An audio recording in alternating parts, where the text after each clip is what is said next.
Hey, Ed, Yeah. guess what? What? It's another bonus episode.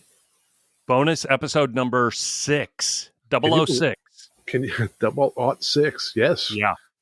Can you believe that? I can believe it. I've been, we've just been banging them out. We talk episode, and then we talk, bonus episode. It all just bleeds together, John. You seem like you are super excited, Ed. Do I? Yeah. There's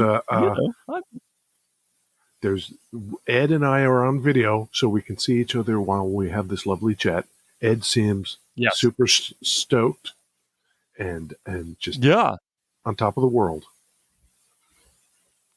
Yeah, I'm not sure if I'm going to post the video stuff this week. I think maybe we'll start posting video versions of these. That's a TBD at this point. Yeah, we have been trying. The Zencastr video support is a little funky. Yep, I would say. But we're trying.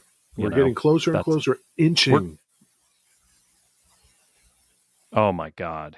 The people love it. Like, what they can't see is I see behind John, I see an Abernathy, I see a Rickenbacker, I see a Tele Deluxe, I see a lot of other guitars that are a little pixelated, so I can't totally tell what they are, but those three I for sure can spot. There's a piano that John still has in his room. Yep, that I still have with a MIDI controller sitting on top of the keyboard. Yep. No one wants to take your keyboard from you, John. Nobody wants the piano. Oh, well. No. I see. Why not? I have no idea. I see behind Ed. Let's see if I can spot correctly. I also see an Abernathy. I see a 70s light blue Stratocaster. I see also 70s Fender custom Telecaster custom rather. Yep. Custom. I don't remember. And a bunch of really awesome artwork. Oh, and I see your pedal board. Yep. Now I got. There's some pedals on the wall next to the guitar there. Yeah. And now I gotta do a callback, Ed. I gotta hold you to account. Yeah. You said in one of these bonus episodes that by next week, however many weeks ago that was, you would have an answer about pedal board best practice in terms of having an on and off power switch. Or is it okay to just leave? Yeah. I looked it up. Right then. I think we just never got back around to talking about it. But I totally looked it up, and it was the generally accepted thing was turn it off. That was the generally accepted thing. With a caveat. I would put a caveat in there that it was largely talking about older pedals that maybe had heat issues and things like that, where newer pedals don't really get hot. Like, most of them are kind of digital and not as analog-y. And it didn't seem like leaving on modern digital pedals is really a big deal. So that was the last time I heard generally speaking. Yeah. Yeah. The last time I heard that argument. The last time you heard? Yeah. Was about cars. And it has turned out to be apocryphal now that, sure, once upon a time, you could turn on your car with the radio already on and the air conditioning already on, and it would put stress on that whole procedure, like in 1947 or something. And so, that thing where, people say, no, don't have your windshield wipers and your radio and everything going when you go to start your car. I guess in the today times, that's not really a thing anymore. That's not a concern. Yeah. Yeah. That doesn't seem like a thing. Which, John, we had a plan to talk about a thing in this bonus episode. Like Do we tell. actually had a subject to discuss. And it seems actually kind of relevant, maybe, kind of. It's to talk about the Bilt Blooper guitar. Yes. We'll post some Instagram links maybe in this thing, but anyone who's listening to this bonus episode has probably seen the Discord sort of lit up. We talked about it, and most of us are kind of Chase Bliss followers, I guess. Yep. And we are we new, had Brandon. We had the Bilt guys on. Yes. And they totally said they were doing something with Chase Bliss, but they didn't say what it was. Mm-hmm. And now we know what it was. What do you think about that, John? I think it's pretty cool, especially how they made two guitars and they just inverted the color scheme. So they took the colorway of the blooper, that kind of pale blue, would you call it? Pale bluish color, and not quite white, but more like a bone color. And so one guitar is the blue color, and the other one is the bone color. And then all the various appointments are equally swapped around. And then it's got a body white, pickguard blue, and then body blue, pickguard white. Yeah. Even the headstock, the white guitar has the white headstock, and blue guitar, blue headstock in that like swoopy line thing. Yeah, they're great looking. These are both Relevators. Yep. And is the blooper the only effect in them? Yes. But that's like, that's a weird thing kind of to say because the blooper has 6 effects in it. Right. So, I should clarify. It's not a looper. Right. Not meaning to diminish that pedal as much as just point out that Bilt will put more than one pedal in a guitar. So that's why I ask. Sure. Yeah. And the power thing, the reason I was saying the power thing is relevant is because it's actually using a stereo cable and the power's coming through the cable. So they talked about that as well. Yeah. And it's got that little, so, I would think you could leave the power on this guitar, like, I don't know, the way I play is I'll just like plug it in, play, and then like set it with the cord still in it, on a stand or hang it up. That's a really good point. If well, it's probably all right. But yeah, it's a really good point. If they're going through the TRS cable to a box on your board that's supplying the power, I don't see why it can't just be left on, right? Yeah. Same deal. It just resides in a guitar. Yeah. And I was talking to Dylan about it, and he was like, he was interested in my take just from a, I Super really like Dylan. that pedal. Mm-hmm. Yeah. But then am not so down with guitars with a lot of controls on them. I'm like, tone, volume, all the way up. Put it in, sometimes I lead, rhythm. Yeah, I'll bounce between those, but that's about it. This thing, holy shit. There's so many buttons and knobs, and it's wild. There's so much to learn about that pedal to begin with. So tell me this, Ed, hot take. What's Ed's take on whether you think it's more or less intuitive a pedal to use being situated right by your playing hand that way? So I think there's a foot controller so you can start and stop the loop with your foot. I believe that's the case. And so that seems good How does because I that think I work, would though? still want that. Is that another cable coming out of the guitar then?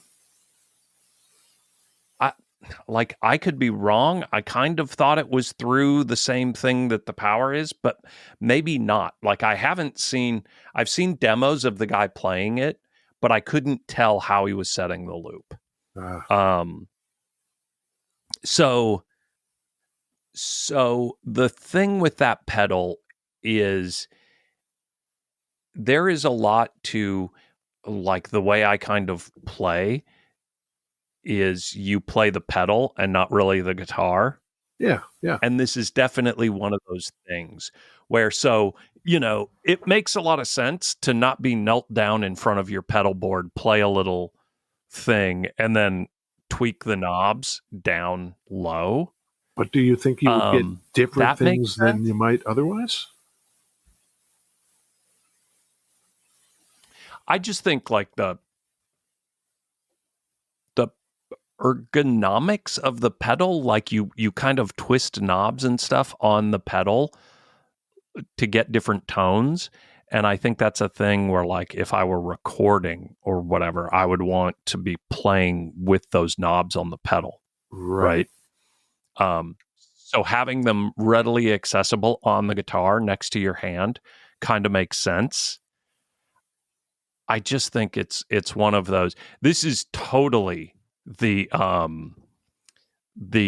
Jurassic Park quote, where, like, the scientists spent so much time asking if they could do a thing, they didn't ask if they should, you know? Yeah, yeah. So, like, Well, so what do you think? oh, I think it's super dumb. I Do think you? it's hella dumb. Huh. Yeah, yeah. Like, because there's just so much weird shit where, like, one thing is, it's kind of, this guy clearly has some money because he bought probably two $5,000 guitars, maybe more, Yeah. And he bought two of them in just like inverted colorways. So that's Right. $10,000 in guitar, right? Right. And then like, oh, what happens? Like, Blooper is a very, is Blooper going to be popular in 5 years?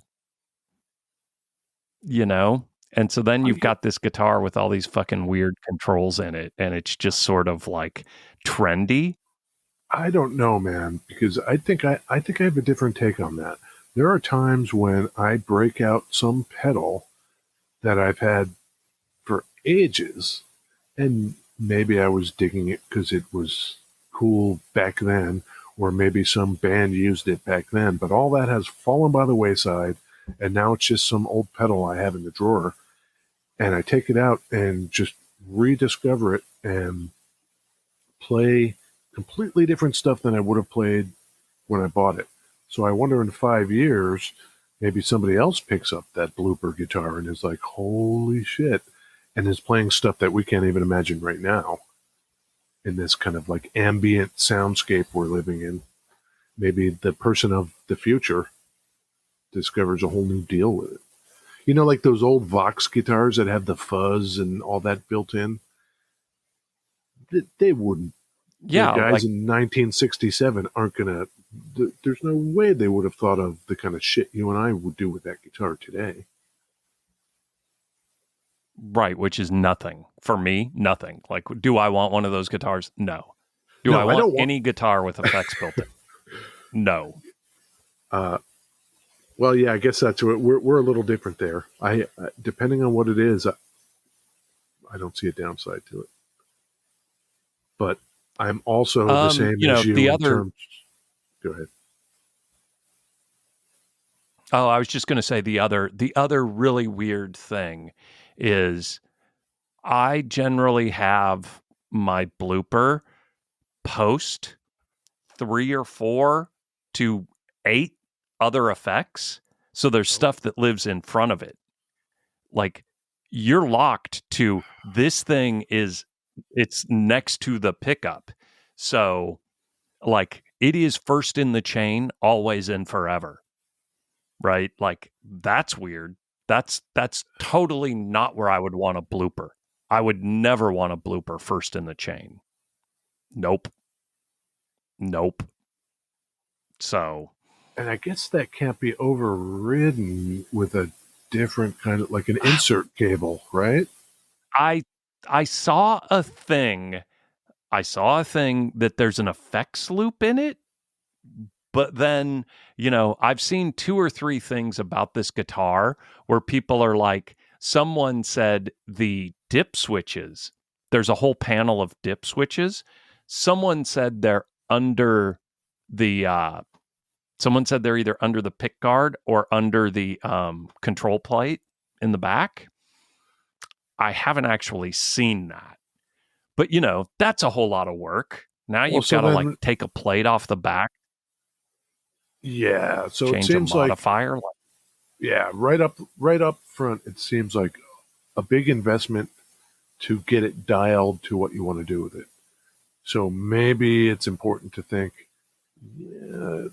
decide if you think you're going to be able to do anything with it, because you're going to have to spend some time dialing it before you buy it. Yeah, and I mean, for me, it's just like it's that Jurassic Park question of like, oh yeah, like neat, like let's put a pedal with like 5,000 controls into a guitar. Like, let's see if we can do that. No one bothered to ask this dude, like, are you sure that's what? I mean, I'm sure it's exactly what he wants. I'm sure that guy loves his 2 guitars, absolutely. And I've seen him playing them, and they're fucking rad. Like they're really cool. I would just like, for $10,000, like there's a lot of shit I would buy before, he had to buy 2 bloopers that are $500 each to give if you're to talking the about dudes. A lot of things you would buy with that. I got to know, Shred Peterson, what's Yeah. Tell me a pedal you've been watching.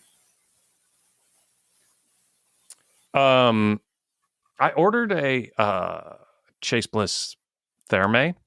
Oh, the delay pedal a while back. Right.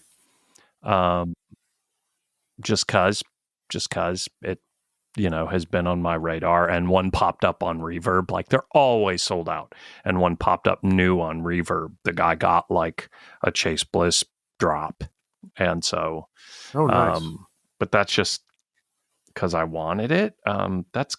There's really nothing right now. There's a company, Banana, like it's got an extra NANA in it. And they have a really cool arpeggiator. Ooh. Where you play into it, and you can actually, it's got a screen on it, and you can set the number of steps, and then you can set the effect for each step in the sequence. So in the arpeggiated sequence, so you play a note and then it'll play back like 8. But you can say, oh, I want the first step to be an octave up, the second step to be an octave down, the third step to be a fifth, and it just like. That's pretty cool. Yeah. That would be fun to play with. And that's actually, yeah. But it seems like a toy, it's like a single use. What does it do? That.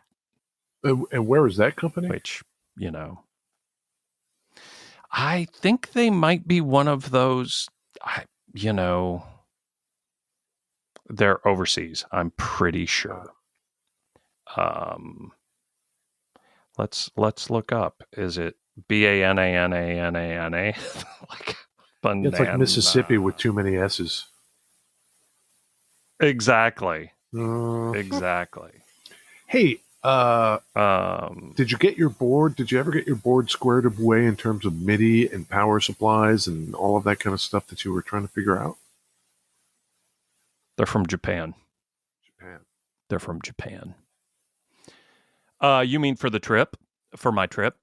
Yes. Not exactly. Like, I'm pretty sure I'm probably going to take. It might just be a Chase Bliss board because I have, at that point, I've got reverb, delay, fuzz, the mood, the looper. That's like everything you kind of need, and it's all one brand, and I can just easily MIDI control all of that stuff. That's a good idea. So I think I might go that route. But then I was,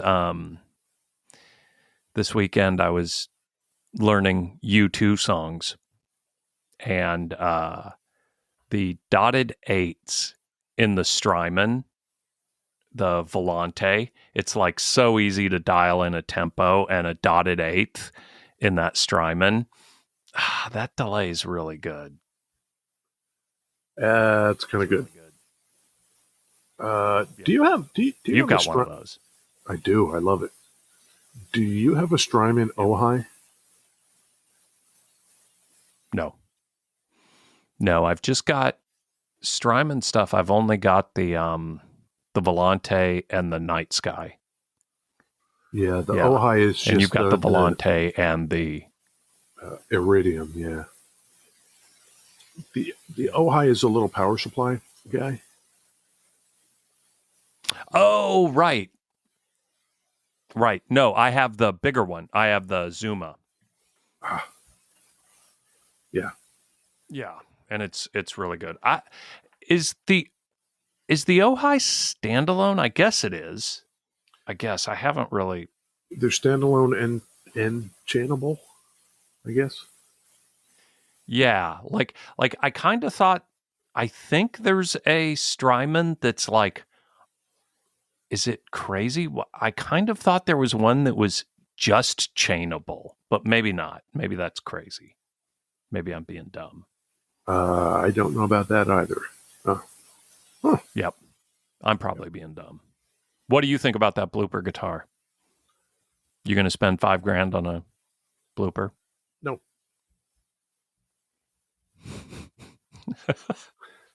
That seems correct. That seems like the correct answer. But a Revelator with different shit in it, like if I picked whatever my favorite kind of fuzzulation is, like whatever I feel like I would go back to over and over again, yes. Yeah. I would do that. A 1981?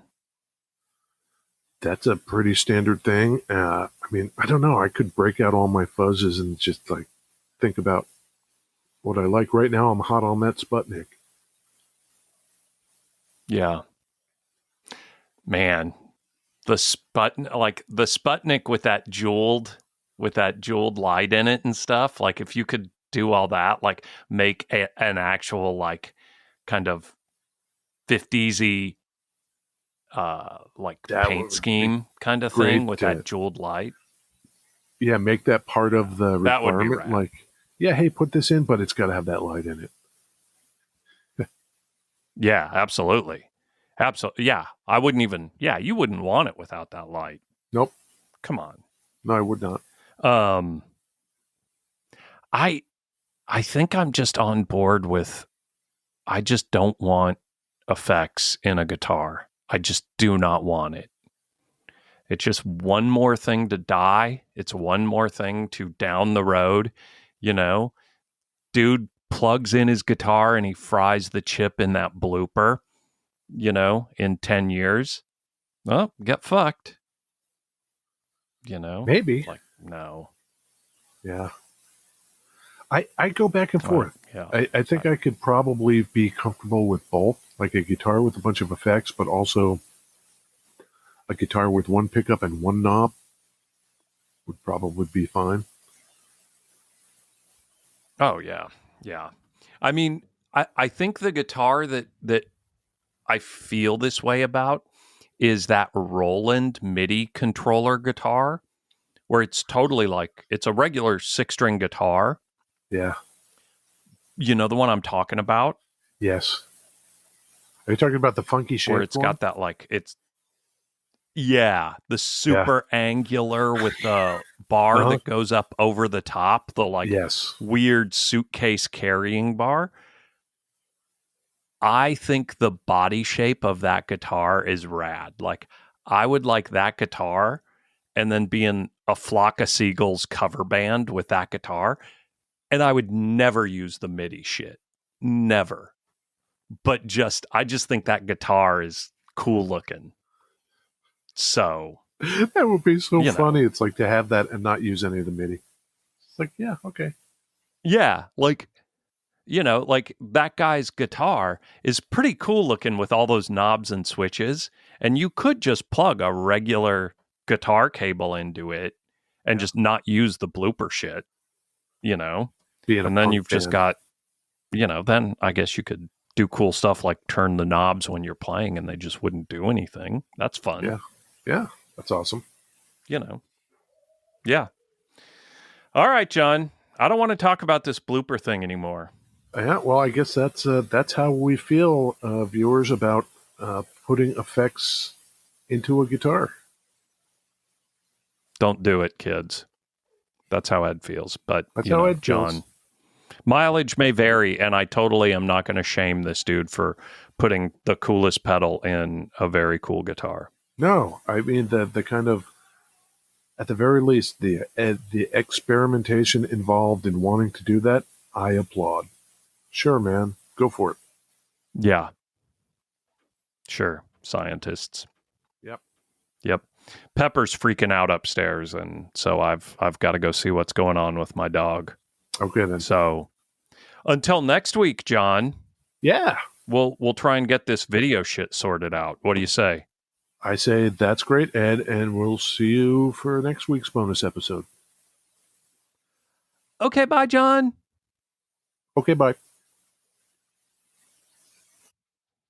Man, there's like